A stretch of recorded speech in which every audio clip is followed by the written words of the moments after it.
Assalamualaikum. Waalaikumsalam, Pak.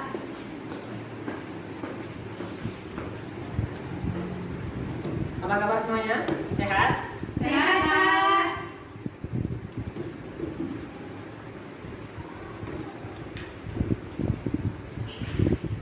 Baiklah, ketua kelas, silakan persiapkan kelasnya. Bersiap. Berdoa dimulai. Berdoa selesai. Beri salam. Assalamualaikum warahmatullahi wabarakatuh. Waalaikumsalam warahmatullahi wabarakatuh.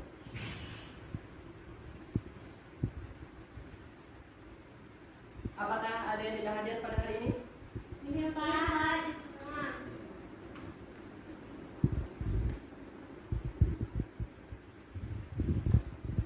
Baiklah, di sini kita akan membahas tentang sistem organisasi kehidupan, konsep organisasi kehidupan, sel dan jaringan. Nah, apakah di kelas ini terdapat struktur organisasi kelas? Ada, Pak. Contohnya apa itu? Misalnya ada ketua kelas, ada bendahara, ada sekretaris, dan sekretaris keamanan dan lain-lain. Nah, itu termasuk peserta didik kan? Iya.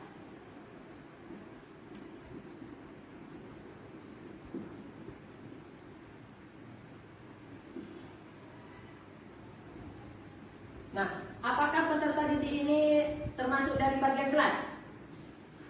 Termasuk? Lalu apakah kelas ini termasuk kelas 7? Ya benar. Iya benar, Pak. Oke.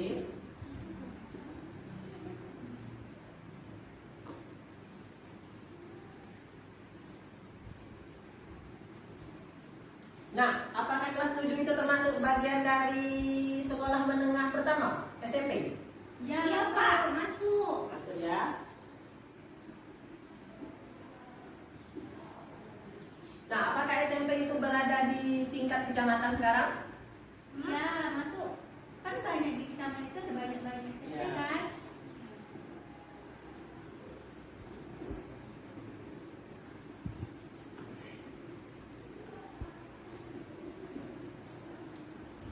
Nah, jadi dari yang Bapak tuliskan ini dapat kita ketahui bahwa peserta didik ini merupakan unit terkecil dari organisasi SMP yang berada di tingkat kecamatan. Nah, jadi sekarang coba perhatikan, kalian semua coba perhatikan tubuh kalian. Apakah tubuh kalian itu tersusun oleh unit terkecil bagian tubuh sehingga membentuk tubuh sekarang seperti tangan, kaki, apa semuanya? Nah, untuk lebih lanjutnya, maka kita akan membahas tentang sistem organisasi kehidupan, konsep organisasi kehidupan, sel, dan jaringan.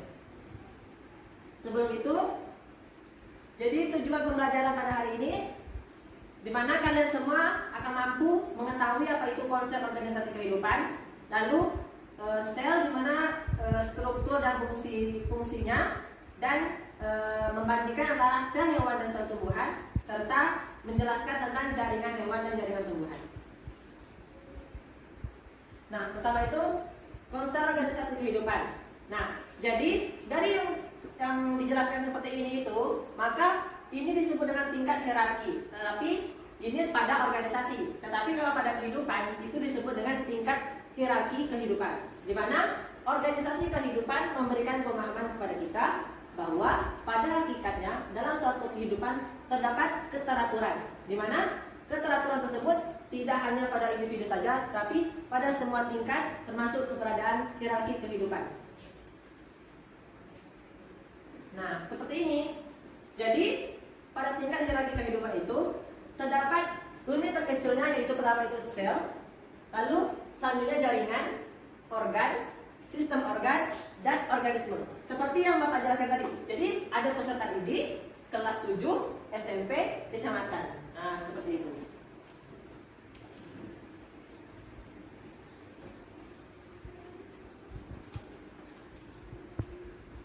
Nah, karena pembahasan pada hari ini hanya terkait tentang sel dan jaringan, maka di sini saya akan menjelaskan tentang sel dulu pertama.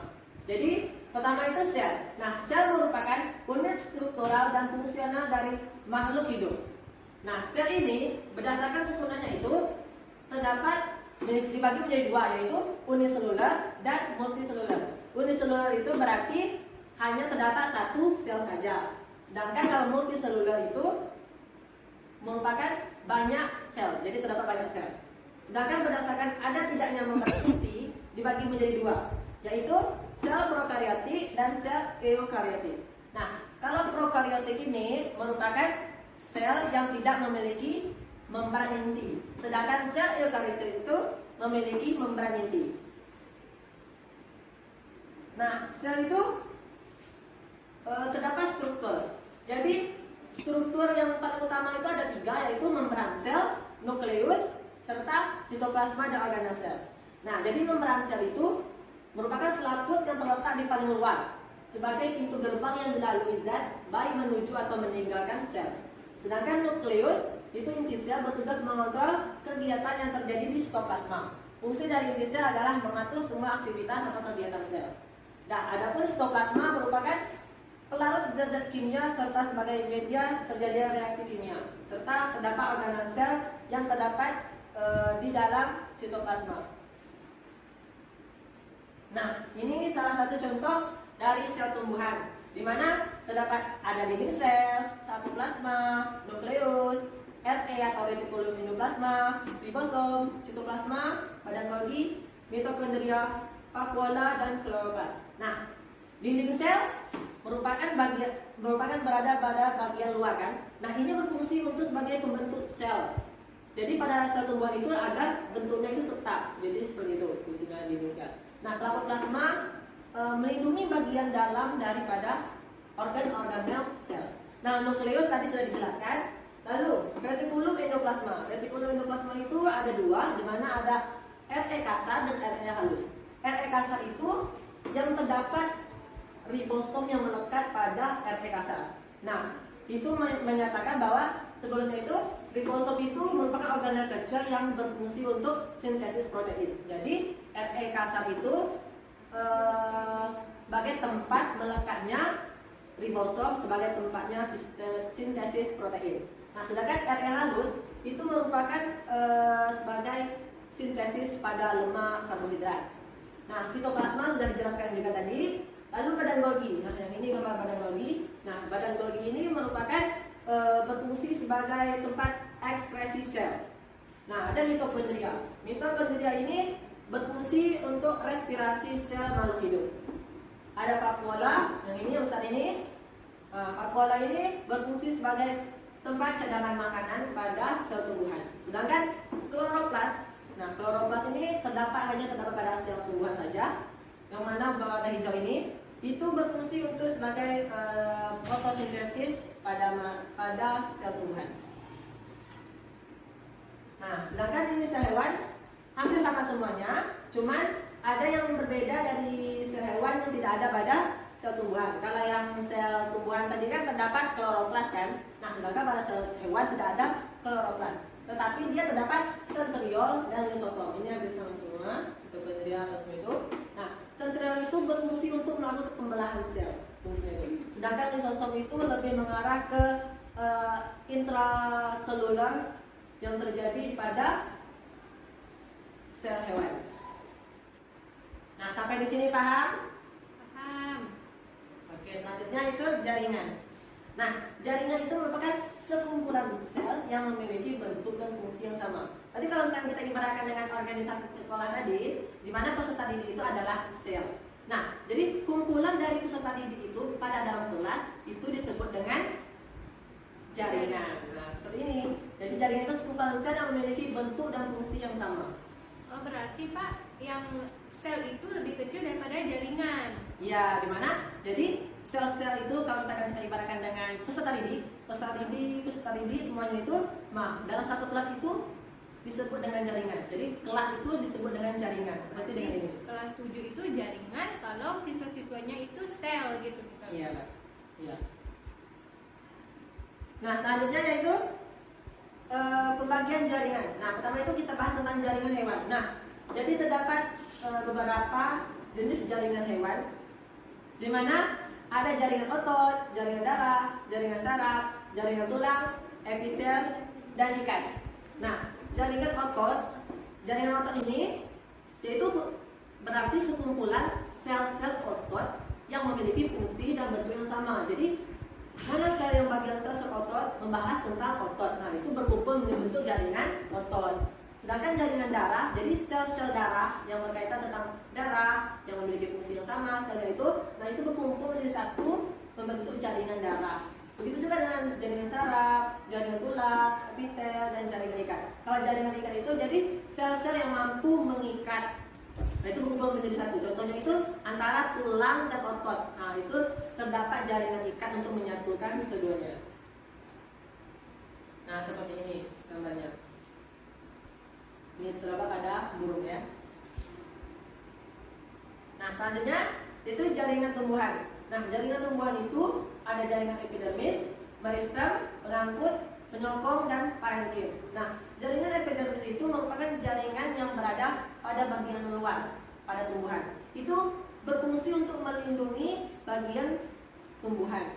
Jadi sel-sel yang melindungi itu berkumpul berada di bagian luar untuk melindungi suatu pohon. Kalau misalkan kita ibaratkan tumbuhan itu pohon gitu ya. Nah, lalu jaringan meristem. Nah, jaringan meristem ini merupakan kumpulan dari sel-sel yang mampu membelah diri. Jadi semua sel-sel mampu membelah diri itu berada di bagian pucuk, di bagian ujung akar, ujung batang. Nah, itu berkumpul di sana untuk membentuk jaringan meristem. Jadi jaringan meristem itu berada biasanya itu pada di ujung-ujung. Nah, juga ada jaringan pengangkut. Jaringan pengangkut ini berada di dalam sel tumbuhan, di mana ada xilem dan floem. Nah, itu fungsinya itu untuk mengangkut hasil fotosintesis, mengangkut air dan mineral seperti itu dari tanah menuju akar untuk ke seluruh tumbuh-tumbuhan. Ada juga jaringan penyokong dan jaringan parenkim. Nah, jaringan parenkim itu atau disebut dengan jaringan dasar itu berfungsi untuk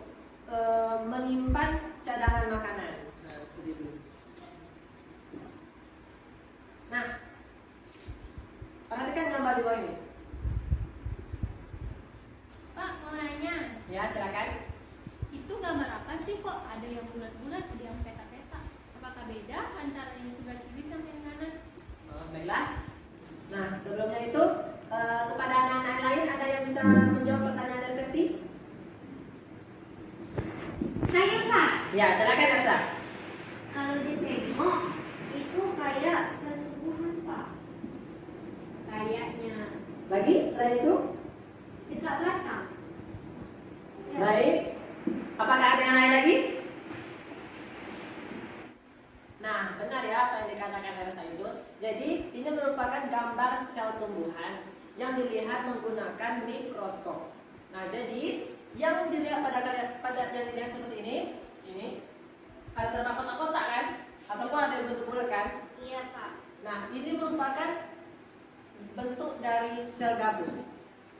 Jadi asal mula dari kata sel itu yang pertama kali ditemukan itu bentuknya seperti gini, kotak-kotak kosong. Maka sampai sekarang diberi nama bentuk sel. Oke, untuk lebih pemahaman lagi, maka Bapak akan memberikan kalian LKPD. Sebelumnya itu Ersa sampai ke belakang itu merupakan kelompok 1, lalu Septi sampai ke belakang itu kelompok 2, dan Amira kelompok 3 sampai ke belakang ya. Ya Pak. Iya Pak. Ini.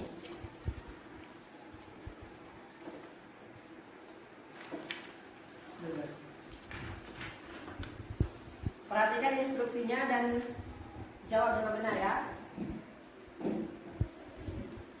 Gambarnya bisa lihat di depan kalau misalkan tidak jelas.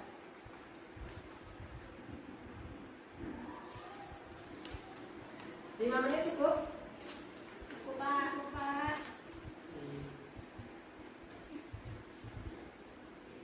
Apakah sudah selesai menjawab KPD? Sudah Iya Pak.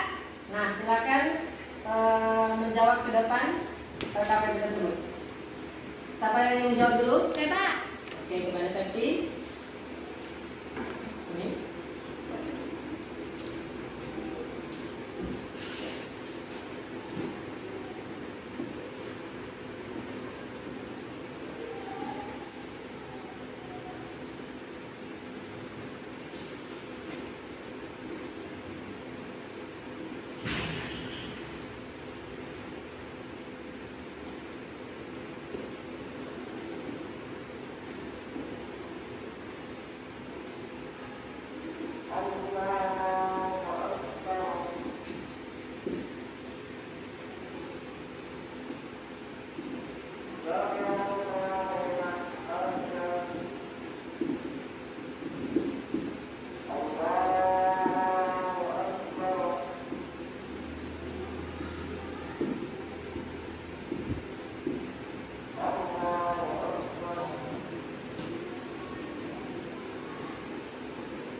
selanjutnya kalian lain untuk menjawab yang sisanya itu.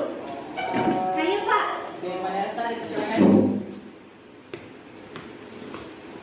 Nanti baru kita melihat benar atau salahnya ya. Belum saya ditulis.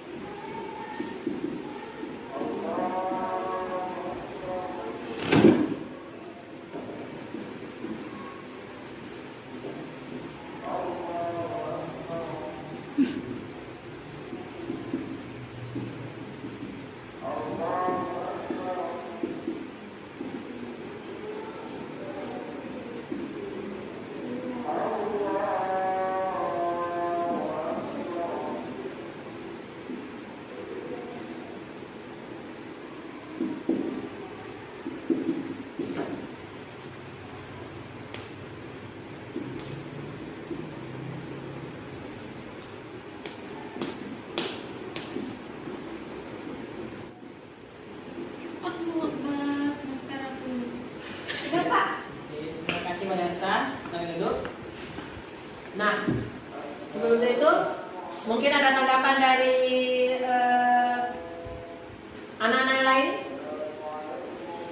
Jawaban dari Septi dan Elsa Sama, Pak. Sama, Pak. sama, tidak ada yang beda. Tidak.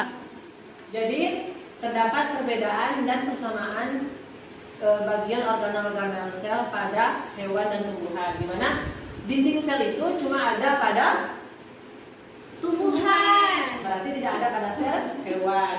Nah, tetapi di membran sel, inti sel, mitokondria semuanya ada kan keduanya, sel tumbuhan dan sel hewan. Tetapi kloroplas hanya ada pada Tumbuhan. tetapi tidak ada pada sel hewan. Tetapi di bagian ini lisosom sel tumbuhan itu tidak ada. Yang hanya ada itu ada pada sel hewan. Nah, mungkin itu saja materi pada hari ini. Sebelum itu, mungkin ada yang ingin menyimpulkan materi pada hari ini? Saya, Pak, menyimpulkan. Oke, kepada Septi, silakan. Jadi berdasarkan materi yang Bapak jelaskan tadi, dapat saya simpulkan bahwa sel itu merupakan unit terkecil dari makhluk hidup. Kemudian itu ada hierarki pada makhluk hidup, misalnya jadi ada sel, kemudian menjadi jaringan, kemudian jaringan itu ada organ, kemudian ada sistem organ, kemudian ada organisme. Kemudian itu ada terdapat perbedaan antara sel tumbuhan dengan sel hewan yang kami diskusikan tadi, di mana di sel tumbuhan itu ada dinding sel, tetapi di sel hewan itu tidak ada. Kemudian di sel tumbuhan itu ada kloroplas, sementara di sel hewan itu tidak ada. Selanjutnya itu di sel tumbuhan ini tidak memiliki lisosom, sementara sel hewan itu memiliki lisosom. Baik, terima kasih kepada Septi. Tepuk tangan dulu untuk Septi. Sekarang jam berapa? Jam 12.30, Pak. Oh, berarti sebentar lagi istirahat ya. Nah, sekarang untuk mengetes pemahaman kalian semua, Bapak akan memberikan kalian kuis. Jadi, siapa cepat Cepat-cepat dia dapat. dia akan mendapatkan hadiah dari Bapak. Yeay! Nah, itu soalnya bisa dilihat di depan sebentar. Bapak hapus dulu.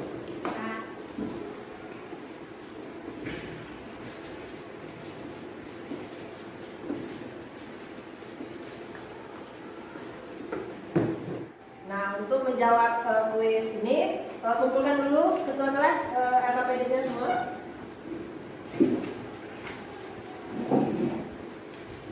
Mana yang lain kumpul-kumpul? Terima kasih Elsa. Iya, Pak, sama. Jadi siapa cepat, dia akan mendapatkan hadiah dari Bapak. Soalnya itu ada 4, hanya mengisi data-data yang kosong di bagian gambar ini ya. Oke, ini dia. Ada habis, Pak, studionya. Ya itulah. Dan kali itu diisi dulu ya. Nah, silakan yang ingin menjawab kuis pada materi ini. Saya, Pak. Ya, Septi dulu ya. Ya. Ayo Seti, silakan jawab di depan.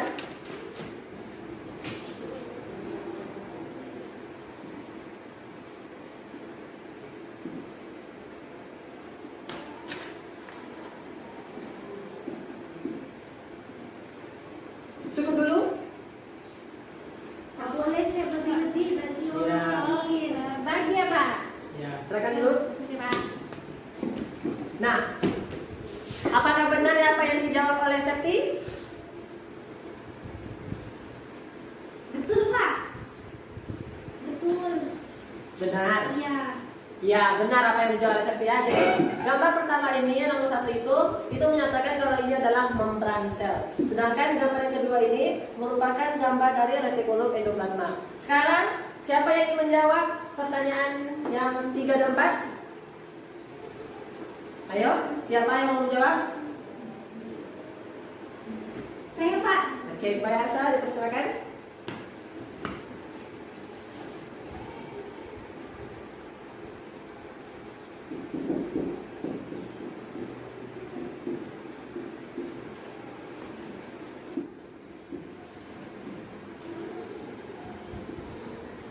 Oke, terima kasih Mbak Yarsa, silakan duduk.